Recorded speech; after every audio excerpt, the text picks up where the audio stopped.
নমস্কার সবাইকে। গল্প আর গপ্পর আরেকটি পর্বে আপনাদের স্বাগতম।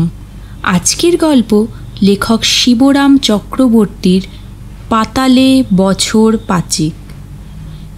লেখকের কলমে হাস্যরস সম্পন্ন বহু গল্পের সৃষ্টি, যেগুলি বিষয়গত দিক দিয়ে যেমন বৈচিত্র্যময় তেমনই বিভিন্ন।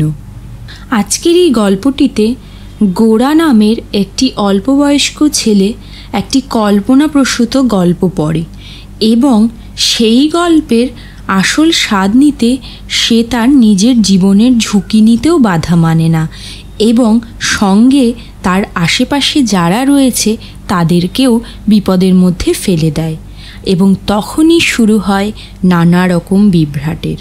চলে আসি আজকের মূল গল্প পাঠে।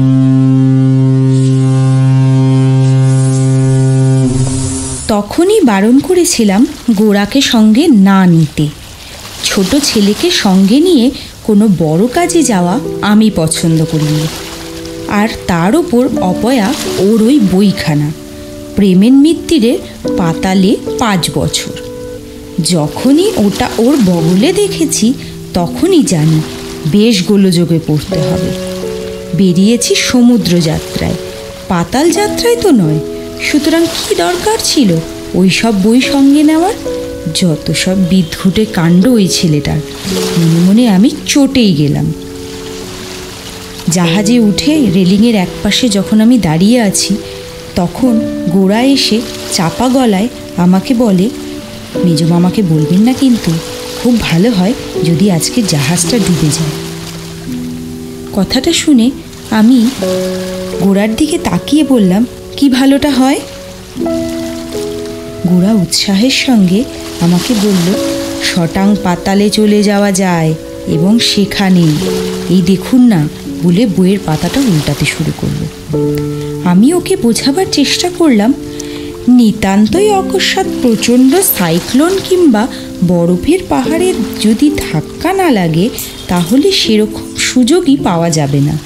আর সেই দুরাশা পোষণ করেই যদি গোরা এই বই এনে থাকে তবে সে ভুল করেছে, কারণ আজকালকার নিরাপদ সমুদ্র যাত্রায় পাতালের ভ্রমণ কাহিনীকে কাজে লাগানো ভারী কঠিন।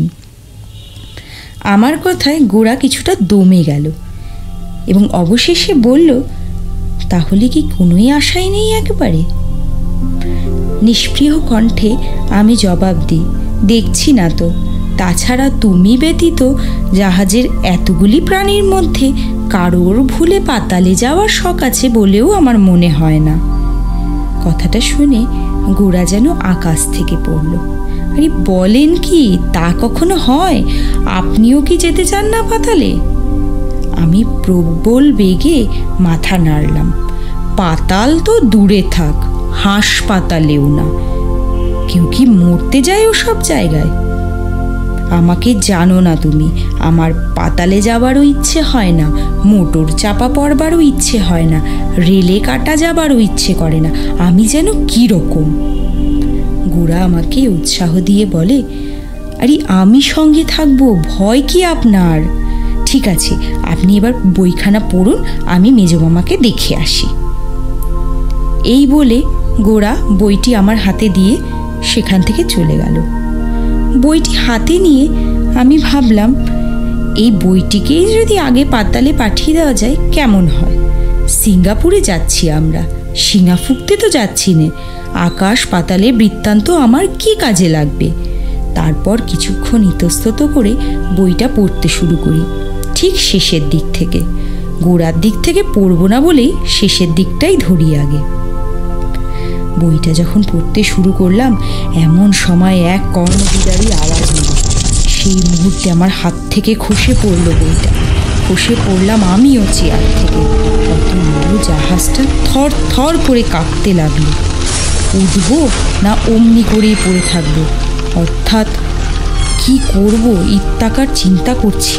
এমন সময় গোরার মেজমামা হন্তদন্ত হয়ে ছুটে আসেন। এই যে বেঁচে আছো, বেঁচে আছো তাহলে? আমার তো পিলে ফাটার উপক্রম।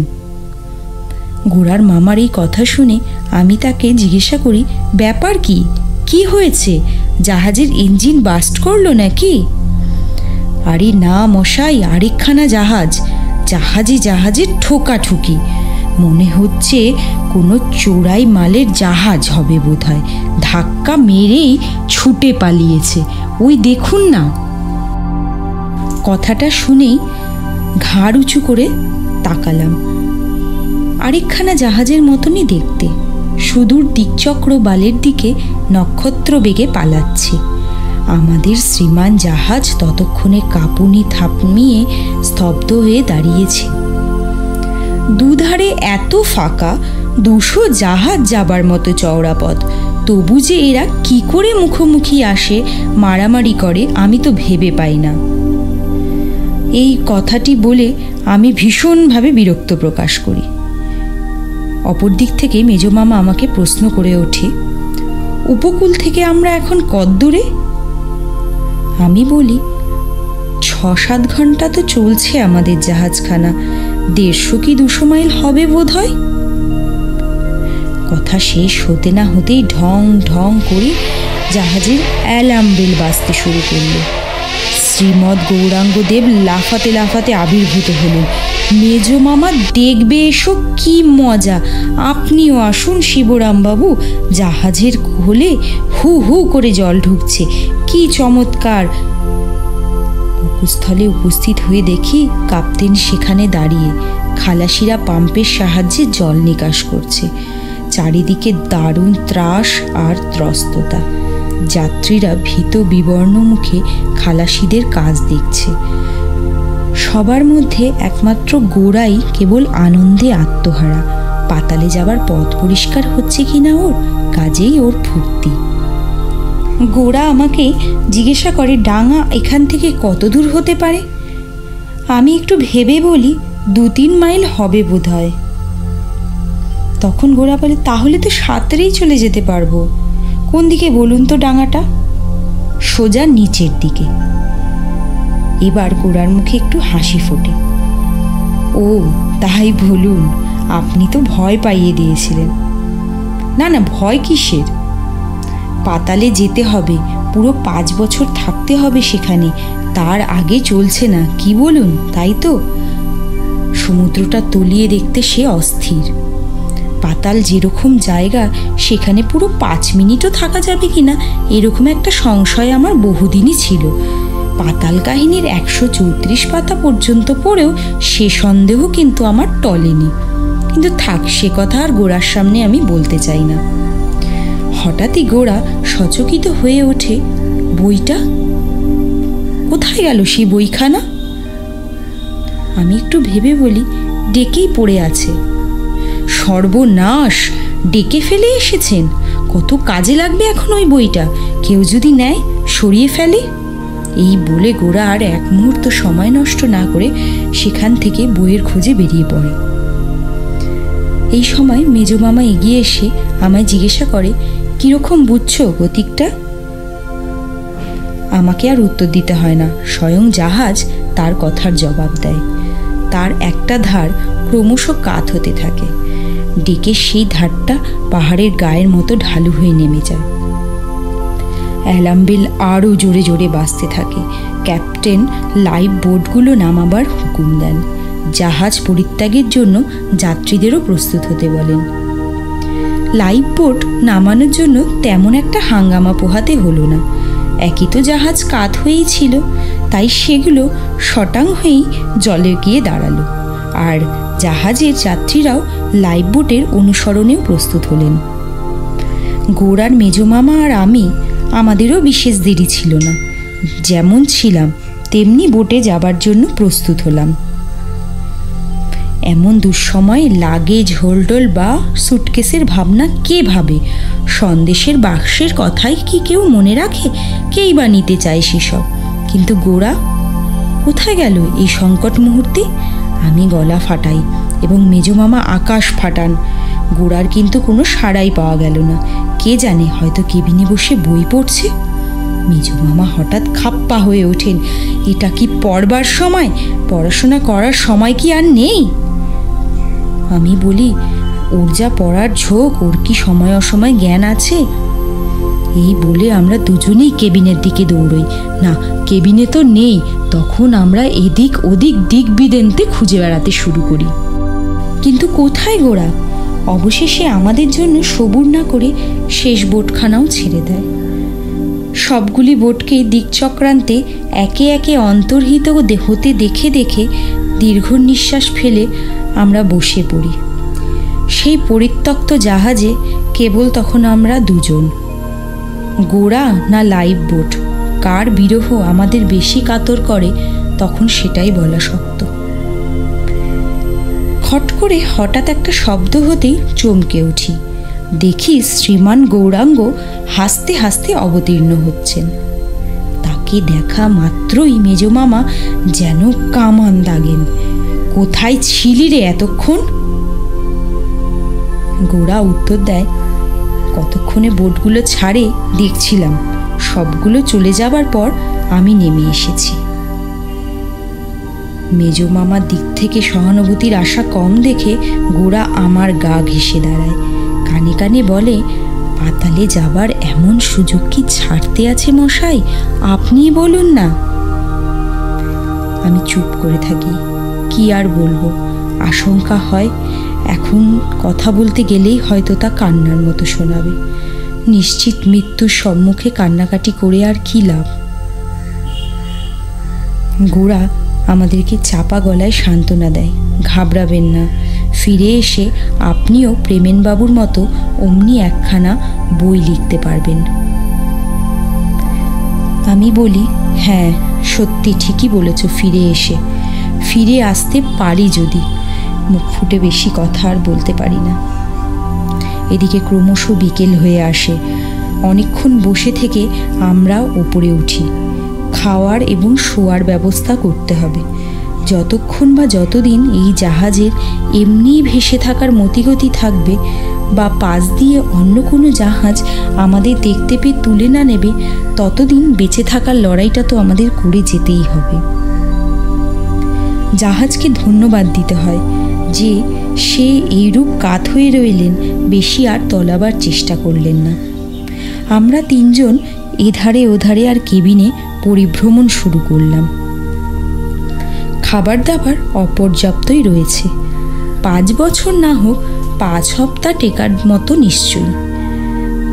বিস্কুট, রুটি, মাখন, চকলেট, জ্যাম, ঠান্ডা মাংস টিনকে টিন। গোড়ার পুলক আর ধরে না। তার কলরব আমাদের একেবারে খেপিয়ে তুলল। খাওয়া দাওয়া সেরে একটা প্রথম শ্রেণীর কেবিনের শয়নে আয়োজন করা হলো। ডেকে টিকিট কেটে প্রথম শ্রেণীতে যাওয়ার সুযোগ পাওয়া কতখানি সুবিধার, নরম গদির আরামের মধ্যে গদগদ হয়ে গোরা আমাদের তাই বোঝাতে চায়। কিন্তু তার সূত্রপাতেই এক ধমকে মেজমামা থামিয়ে দেয় ওকে। এভাবেই রাত কেটে যায়। পরের দিন ভোরে ঘুম ভাঙলে সবাই আমরা চমকে উঠি। এ কি, কেবিনের দরজা কেবিন ছাড়িয়ে এত উঁচুতে গেল কি করে? রাতারাতি জাহাজটা কি ডিগবাজি খেলো নাকি? বাইরে বেরিয়ে যে কারণ বের করব তারও জোর নেই, কেননা দরজা গেছে 20 কাঠের জায়গায়, কিন্তু আমরা দরজার জায়গায় নেই। আমরা যে কোথায় আছি ঠিক বুঝতে পারছি না। গোরা কিন্তু আমাদের কাজের ছেলে। কোত্থেকে একটা দড়ি বাগিয়ে এনে হুক লাগিয়ে ফাঁসের মতো দরজার দিকে ছুঁড়ে দিল। কয়েকবার ছুটতেই আটকালো ফাঁসটা। তারপর অবলীলাক্রমে সে ওপরে উঠে গেল আর দড়িটা নামিয়ে দিল আমাদের উঠবার জন্য। যে দড়িপথ গোড়ার পক্ষে মিনিট খানেকের পরিশ্রম, তাই বেয়ে উঠতেই আমরা দুজনে প্রায় নাস্তানাবুদ হয়ে উঠলাম। এসে দেখি জাহাজ এবার অন্য ধারে কাত হয়েছেন, অন্যদিকে হেলেছেন। তাই আমাদের প্রতি এই অবহেলা। সেই জন্যেই কেবিনের মেঝে পরিণত হয়েছে দেওয়ালে, আর দেওয়াল হয়ে দাঁড়িয়েছে ছাদ। জাহাজের এই রকম দোলায় অতঃপর কি আর করা যায়, তাই হলো আমাদের ভাবনা। এরই মধ্যে গোরা বলে উঠল, ব্রেকফাস্ট করা যাক। রে, মেজমামা বাজের মতো ফাটবেন এবার। মুখ না ধুতেই প্রাতরাশের সম্মুখে। না, এই প্রস্তাবে আর রক্ষা নেই। কিন্তু আমার আশঙ্কা ভুল। মেজমামার দিক থেকে কোনো প্রতিবাদই এলো না। কাল থেকে গোড়ার প্রত্যেক কথাতেই তিনি চটছিলেন, কিন্তু এ কথায় তার সর্বান্তকরণ সায় দেখা দিল। প্রাতরাশ সেরে আমরা তিনজনই গিয়ে একটা আরামপ্রদ স্থান বেছে বসলাম। বসে বসে সারাদিন আমরা জাহাজটার আচার ব্যবহার লক্ষ্য করি। প্রত্যেক ঘন্টায় একটু একটু করে জাহাজটা জলের তলায় তলিয়ে যাচ্ছে। এইভাবে চলতে থাকলে তার আপাদমস্তক তলানো ঘন্টার বা দিনের মামলা মনে মনে হিসাব করি। মেজমামা হঠাৎ চিৎকার করে ওঠেন, হয়েছে হয়েছে, যখন আমরা জাহাজে উঠলাম মনে নেই তোমার? জাহাজের খুলে যত রাজ্যের লোহা লক্কর বোঝাই করেছিল। হ্যাঁ আছে তো, তা কি হয়েছে তার? আরে লক্করগুলো তো ভেঙেছে, এখন এই লোহার ভারেই জাহাজ ডুবছে। খুলের ভেতর থেকে লোহাগুলো তুলে এনে যদি জলে ফেলে দেওয়া যায় তাহলে হয়তো জাহাজটাকে ভাসিয়ে রাখা যায়। আমি ঘাড় নেড়ে বলি, তা বটে, কিন্তু কে আনবে সেই লোহা এবং কি করেই বা আনবে? হঠাৎ গোড়া উৎসাহিত হয়ে উঠে বলে, আনবো, আমি আনবো। তার কেবলমাত্র একটা আদেশের অপেক্ষা করতে থাকে সে। মেজমামা এবার প্রচণ্ড একটা ধমক লাগিয়ে বলেন, থাম, আপাতত একে জলে ফেলে দিলেও জাহাজটা কিছুটা হালকা হতে পারে বোধ হয়। আমি একটু উস্কে দিয়ে বললাম, ফেলে দেবো ওকে? মেজমামা আরও গরম হয়ে উঠে বললেন, থামো তুমি, তোমরা দুজনে মিলে আমাকে পাগল করে তুলবে দেখছি। আমি গম্ভীরভাবে বলি, তার চেয়ে একটা কাজ করা যাক। জাহাজের কেবিনগুলো ওয়াটার টাইট বলে শুনেছি, বড় দেখে একটার মধ্যে ঢুকে ভালো করে দরজা এঁটে আজকের রাতটা কাটানো যাক, তারপর না হয় কালকের কথা ভাবা যাবে। তাই করা হলো। স্টোর রুম থেকে প্রচুর খাবার এনে সবচেয়ে বড় একটা কেবিনের মধ্যে আমরা আশ্রয় নিলাম। গোড়া কতগুলো টর্চ বাতি নিয়ে এসেছিল, সেই টর্চ দিয়ে সেগুলোর সাথে সাথে আমাদেরকেও জ্বালাতে শুরু করলো। মেজমামা বললেন, এর চেয়ে জ্বালাতন আর কি আছে, আর ঠিক এই ঘুমোবার সময়টাতেই। এভাবে অনেকক্ষণ কেটে গেল, কিন্তু রাত যেন আর কাটে না। যতক্ষণ সম্ভব এবং যতদূর সাধ্য প্রাণপণে আমরা ঘুমিয়েছি, কিন্তু ঘুমানোর তো একটা সীমা আছে। আর গোড়া সেই সীমানায় এসে পৌঁছেই ঘোষণা করে, এইবার ব্রেকফাস্ট করা যাক। আমি শুয়ে শুয়ে চমকে উঠে বলি, এই রাত থাকতেই? মেজমামাও গর্জন করে উঠে বলে, কি রাক্ষসী ছেলে রে বাবা, তোর কি ভোর হতেও তর্স হয়েছে না রে? গোড়া বলে, খিদে পেয়েছে যে, ভোর না হলে বুঝি খিদে পেতে নেই? মেজমামাও ফোঁস করে বলে ওঠেন, খিদে কি আমারও পায়নি, কিন্তু তা বলে কি রাত থাকতেই ব্রেকফাস্ট? এরকম বেআক্কেলে কথা কেউ শুনেছে কখনো কারো বাপের জন্মে? ভদ্রলোকে শুনলে কি বলবে? বিস্কুটের টিনটা গোড়ার দিকে আমি আগিয়ে দিই আর বলি, আহা ছেলে মানুষ, খিদে পেয়েছে, খাক না, এখানে তো ভদ্রলোক কেউ নেই। মেজমামা আমার দিকে হাত বাড়িয়ে বলেন, ছেলে মানুষ বলে কি মাথা কিনেছে নাকি? ছেলে মানুষ না হলে কি খিদে পেতে নেই কো? তখন মেজমামাকেও একটা টিন দিতে হয়, নিজেও আমি একটা টিন শেষ করি, তারপর আবার ঘুম, তারপর আবার অনেকক্ষণ কাটে, আবার ঘুম ভাঙে, আবার খাবার পালা। এইভাবে বারবার 3 বার ব্রেকফাস্টের দাবি মিটিয়েও সকালের মুখ দেখা যায় না। 12টা বিস্কুটের টিন ফুরোয়, কিন্তু 12 ঘন্টার রাত আর ফুরোয় না। তখন বিচলিত হতে হয় সত্যি। গোড়া, জ্বালো তো টর্চটা একবার, কি ব্যাপার দেখা যাক। টর্চের আলো ফেলে কেবিনের পোর্টহোলের ভিতর দিয়ে যা দেখি তাতে চোখ কপালে উঠে যায়। জল কেবল সমুদ্রের কালো জল, তাছাড়া আর কিছু চোখে পড়ে না। মেজমামা কন, সর্বনাশ হয়েছে। হ্যাঁ, আমরা জলের তলায় ডুবে গেছি, আমাদের জাহাজ ডুবে গেছে কখন। কিন্তু এ কথা মুখ ফুটে না বললেও চলতো, কেননা এ তথ্য আর তখন অস্পষ্ট ছিল না। আমাদের আশেপাশের কেবিনগুলো সব ওয়াটার টাইট বলেই আমরা বেঁচে আছি এখনো পর্যন্ত। পোর্টহোলের কাছে সার্সিটা পুরু, এত পুরু যে তা ভেঙে জল ঢুকতে পারবে না, তাই রক্ষে। কান্নার উপক্রম হয় মেজমামার। এবার কিন্তু মারা গেলাম আমরা। এত নিচে যে সূর্যের রশ্মিও এখানে এসে পৌঁছায় না, দিন কি রাত বোঝবার জো নেই। কতক্ষণ আছি তাই কে বা জানে বলে মেজমামা দীর্ঘশ্বাস ছাড়েন। ব্রেকফাস্টের সংখ্যা ধরে হিসেব করলে একটা রাত কেটে গোটা দিনটা কাটিয়ে এখন আমরা আরেকটা রাতে এসে পৌঁছেছি। এইভাবে কতদিন এখানে কাটাতে হবে কে জানে, হয়তো বা যাবজ্জীবনই। না খেয়ে তো আর বাঁচা যায় না, অতএব খাওয়াই যাক, কি আর করা যাবে। তারপর থেকে উদরকেই আমরা ঘড়ির কাজে লাগাই। খিদে পেলেই বুঝি আরও 6 ঘন্টা কাটলো। এই করে দিনরাত্রির হিসেব রাখা হয়। এসব বিষয়ে গোড়ার পেট সবচেয়ে নিখুঁত, একেবারে কাটায় কাটায় চলে, ঘন্টায় ঘন্টায় সাড়া দেয়। এইভাবে কয়েকটা ব্রেকফাস্ট কেটে যাওয়ার পর মনে হলো কেবিনের অন্ধকার যেন অনেকটা ফিকে হয়ে এসেছে। হ্যাঁ, এই যে বেশ আলো আসছে পোর্ট হোল দিয়ে। কি ব্যাপার? ব্যগ্র হয়ে ছোটেন মেজমামা পোর্ট হোলের দিকে। কই, আকাশ তো দেখা যাচ্ছে না, চারিদিকে জল যে। না, এখনো জলের তলাতেই আছি বটে, তবে কিছুটা ওপরে উঠেছি, সূর্যরশ্মির প্রবেশের আওতার মধ্যে এসেছি। আমার মনে হয় ইতিমধ্যে ওপরের মাস্তুল টাস্তুলগুলো খসে গিয়ে ভার কমে যাওয়ায় খানিকটা হালকা হয়ে জাহাজটা ওপরে উঠেছে।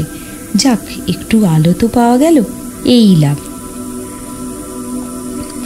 মেজমামার কথার জবাব দিয়ে আমি বলি, থাক না জল চারিদিকে, আমাদের কেবিনের মধ্যে তো আর নেই, এই বা কি কম বাঁচোয়া। প্রত্যুত্তরে মেজমামা শুধু আরেকটা দীর্ঘশ্বাসই মোচন করেন। এইদিকে গোড়া কিন্তু বলে ওঠে, আমার কিন্তু জলের তলাতেই থাকতে ভালো লাগে। কীরকম মাথার ওপরে তলায় চারিদিকে অথই জল, কেমন মজা। যদ্দূর চাও খালি সমুদ্র আর সমুদ্র। বাড়ির চেয়ে এখানে ঢের ভালো। মেজমামা নতুন বিস্কুটের টিন খুলতে খুলতে বলেন, হ্যাঁ, বাড়ির চেয়ে ভালো বই কি। জলে ডুবে বসে আছি, জলাঞ্জলি হয়ে গেছে আমাদের, ভীষণ ভালো। গোড়া প্রতিবাদ করে বলে, জলে ডুবে কীরকম? ডুবে গেলেও আমরা কত নিচে আছি শিবরামবাবু? 20, 30, 40 ফিট, কিবা আর বেশি হবে কে জানে। আমার এই কথা শুনে মেজমামা আবার বলে, ডুবন্ত লোকের কাছে 30 ফিট জলের তলাও যা আর 1000 ফিটও তাই, সবই সমান। কিন্তু মেজমামা, আমাদের কেবিনের মধ্যে তো কোথাও 1 ফোঁটাও জল ঢুকতে পারছে না, তাহলে ডুবলামই বা কী করে আমরা? জলে যদি না পড়ি, না হাবুডুবু খাই, আমরা মরবো কেন? বলেই সে আমার দিকে তাকিয়ে বলে, বলুন না, জলে ডুবে গেলে কি বাঁচে মানুষ? আমরা যদি ডুবেছি তাহলে বেঁচে আছি কি করে? আমি এবার গোড়াকে একটু বোঝাবার চেষ্টা করে বলি, আহা, জল ঢুকছে না যেমন, হাওয়াও ঢুকতে পারছে না। আর আমার মনে হয় মানুষ জলে ডুবে যে মারা যায় সে জলের প্রভাবে নয়, হাওয়ার অভাবেই। এই কারণেই গায়ে জলের আঁচড়টি না লাগিয়েও আমরা শনপাপড়ির মতো শুকনো থেকে সমুদ্রের নিচে মারা যেতে পারি। আজ হোক কিংবা কাল, সঞ্চিত হওয়ার অক্সিজেন নিঃশেষ হয়ে গেলেই আমরা অক্সিজেন বঞ্চিত হব। আর তখনই এই গুরুতর বৈজ্ঞানিক গবেষণার মাঝখানে গোড়া সশব্দে লাফিয়ে ওঠে, এ কি, কে ওখানে? ও কে? ওর কথা শুনে আমাদের সবার দৃষ্টি পোর্ট হোলের প্রতি আকৃষ্ট হয়। ওর শার্শির ওধারে বদন ব্যাদান করে, এ আবার কোন প্রাণী বাবা? অজানা কোন জানোয়ার? সমুদ্রের তলায় এমন বিচ্ছিরি বিটকেল বিটখুটে চেহারা, ভয় দেখাচ্ছে সে আমাদের। মেজমামা পর্যবেক্ষণ করে বলেন, শার্ক, এরই নাম শার্ক। গোড়ার উৎসাহের আর সীমা থাকে না। পোর্ট হোলের উপরে সে ঝুঁকে পড়ে বলে, হ্যাঁ, বইয়ে পড়েছি বটে, এই সেই শার্ক। আমি গোড়াকে সতর্ক করে বলি, আহ গোড়া, অত না, অত কাছে নয়, কামড়ে দিতে পারে। গোড়া কিন্তু মোটেই ভয় খাবার ছেলে নয়, উল্টে আমাকে বলে, শার্শি রয়েছে না মাঝখানে, কি করে আমাকে গিলে খাবে? মেজমামা সাবধান করে বলে, তোকে দেখলেই সুখাদ্য মনে করবে, তখন সার্সি ফার্সি ভাঙতে ওর কতক্ষণ রে, মাঝখান থেকে আমরাও মারা পড়বো তোর জন্য। গোরা কিন্তু ততক্ষণে অতিথির সাথে ভাবের আদান প্রদান শুরু করেছে। এইভাবেই কাটতে লাগলো সময়গুলো। কিন্তু সেদিন বিকেল থেকেই কেবিনের বাতাসে দুর্গন্ধ হয়ে উঠল। এইবার কমে আসছে অক্সিজেন, বিষাক্ত হয়ে উঠছে বাতাস। আমি বললাম, এরপর নিঃশ্বাস প্রশ্বাস নিতেও কষ্ট হবে আমাদের। মেজমামা বলেন, যত টিন আর বিস্কুট আছে সব খেয়ে শেষ করা যাক, খেয়ে দিয়ে তারপর গলায় দড়ি দিলেই হবে। খাবি খেয়ে অল্পে অল্পে মরার চেয়ে আত্মহত্যা করা ঢের ভালো। ঠিক অত উপাদেয় না হলেও আরেকটা উপায় আছে এখনও। মেজমামাকে আশ্বস্ত করে আমি বলি, আমাদের দুধারেই কেবিন, ওপরে আর নিচের তলাতেও। আপাতত দেওয়ালে ও মেঝেতে ছেদা করে ওই সব ঘরের বিশুদ্ধ বাতাস আমদানি করা হোক, আর এই ঘরের দূষিত বায়ু সব দূর করে দিই। তারপর শেষে ছাদ ফুটো করলেই হবে। আপাতত এতেই চলে যাবে দিন কতে। গোরা বলে, তার চেয়ে আমরা জোরে জোরে নিঃশ্বাস ফেলি না কেন, তাতেও তো কিছু বাতাস বাড়বে। কি বলেন শিবরামবাবু? মেজমামা কটমট করে তাকানোর দিকে। আমি আর কথার কোনো উত্তর দিই না। এর পরের কদিনের ইতিহাস সংক্ষেপে এই: ঘরের বাতাস ফুরিয়ে এলেই এক একটা করে গর্ত বাড়ে। বাতাসের কমতি গর্তের বাড়তির দ্বারা পুষিয়ে যায়। গোটা জাহাজটা আমাদের ভাগ্যক্রমে এয়ার ওয়াটার টাইট ছিল বলে এই বাঁচোয়া। এদিকে শার্কটা গোড়ার রূপে গুণে মুগ্ধ হয়েছিল নিশ্চয়ই। সে কেবলই ঘুরে ঘুরে আসে। গোরা তার শার্ক বন্ধুর সাথে আলাপ করে সময় কাটায়। ইতিমধ্যে দুজনের বেশ ভাব জমে উঠেছে। শার্কটাও সামুদ্রিক সব কাজকর্ম ফেলে ঘুলঘুলির কাছে ঘোরাফেরা করছে। এদিকে গোরার তরফেও আগ্রহের অভাব নেই। সুযোগ পেলেই সে সমুদ্রচর বন্ধুর আদর আপ্যায়নের কসুর করে না। বেশিরভাগ সময় ওদের মুখোমুখি দেখা যায়, মাঝে সার্সির ব্যবধান মাত্র। এদিকে মেজমামা একটার পর একটা বিস্কুটের বাস্ক উজাড় করে চলেন, আর কারো হস্তক্ষেপ করার জো নেই ওদিকে। মাঝে মাঝে প্রসাদ পায় গোরা, আর কখনো কখনো নিজের প্রসাদে দু এক টুকরো আমাকেও দেয়। আমি হাঁ করে থাকি। উঠে কি হাত বাড়িয়ে খাবার কষ্ট স্বীকার করাও ক্ষমতা যেন নেই আমার। গোড়ার ভুলবশত কচিত কখনো এক আধখানা যা গোফের তলায় এসে পড়ে, তাতেই আমার জীবিকা নির্বাহ হয়ে যায়। শুয়ে শুয়ে প্রেমেনের বইখানা পড়ি। দুবার পড়ে ফেলেছি এর মধ্যে। একবার শেষের দিক থেকে গোড়ার দিকে, আরেকবার গোড়ার থেকে শেষের দিকে। এবার মাঝখান থেকে দুদিকে পড়তে শুরু করেছি। কদিন এভাবে কাটে জানি না। খাওয়া আর শোয়া ছাড়া আর তো কোনো কাজ নেই। শুয়ে পড়া আর শুয়ে শুয়ে পড়া। এমনি করে একদিন বইটার দিক বিদিকে পড়ছি, এমন সময় অকস্মাৎ সমুদ্রতল যেন তোল পার হয়ে উঠল। আমাদের কেবিন কাঁপতে শুরু করলো। একটা গমগমে আওয়াজ শুনতে পেলাম। প্রশ্নে পর মুহূর্তে পোর্টহোলের ফাঁক দিয়ে সূর্যের উজ্জ্বল আলো আমাদের কেবিনের মধ্যে ঢুকলো। এই আকস্মিক দুর্ঘটনায় আমরা সবাই চমকে গেলাম। পাশ থেকে মেজমামা চিৎকার করে বললেন, আকাশ আকাশ! সত্যি তো, আকাশই বটে। ঘুলঘুলির ফাঁক দিয়ে দেখি রৌদ্র করজ্জ্বল সুনীল আকাশ। নীলাভ শূন্যের তলায় দিগন্ত বিস্তার সমুদ্রের কালচে নীল জল। আবার যে সেই নীলিমার সাক্ষাৎ পাবো এমন আশঙ্কা করিনি। ভেসে উঠেছি আমরা, ভাসছি আবার। কিন্তু ভেসে উঠলাম কি করে? মেজমামা হঠাৎ কঠোরভাবে চিন্তা করে বলেন, হয়েছে, ঠিক হয়েছে, জাহাজের খোলটা গেছে বসে। সেই সঙ্গে যত লোহালক্ষর ছিল সবই জলের তলায়। তার জন্যই ওই বিচ্ছিরি আওয়াজটা হলো। তাতেই বুঝেছিস গোরা? গোরা ততক্ষণে কেবিনের দরজা খুলে বাইরে এসে দাঁড়িয়েছে। তারও আর্তনাদ শোনা যায় সঙ্গে সঙ্গে, জাহাজ মেজমামা, জাহাজ এদিক দিয়েই যাচ্ছে, দেখো। এতদিনে ও একটা বুদ্ধিমানের মতো কাজ করে। হাফ প্যান্টের পকেট থেকে লাল সিল্কের রুমালটা বার করে নাড়তে শুরু করে দেয়। ওটা ওকে আমি একবার উপহার দিয়েছিলাম ওর জন্মদিনে। আমাদের নবজন্মদিনে সেটা এখন কাজে লাগে। রেঙ্গুন থেকে চাল বোঝাই হয়ে জাহাজটা কলকাতা ফিরছিল। জাহাজে উঠে হাঁপ ছেড়ে বাঁচলাম। অচেনা মানুষের মুখ দেখে আনন্দ হয়। ক্যালেন্ডারের তারিখ মিলিয়ে জানা যায় পুরো 5টা দিন আমরা জলের তলায় ছিলাম। যা হোক, পাতালবাস হলো মামা। মেজ মামা ঘাড় নাড়লেন। 5 দিন তো না, 5 বছর। পাতালে তো একদিন কাটলো, এখন হাসপাতালে কদিন কাটে কে জানে।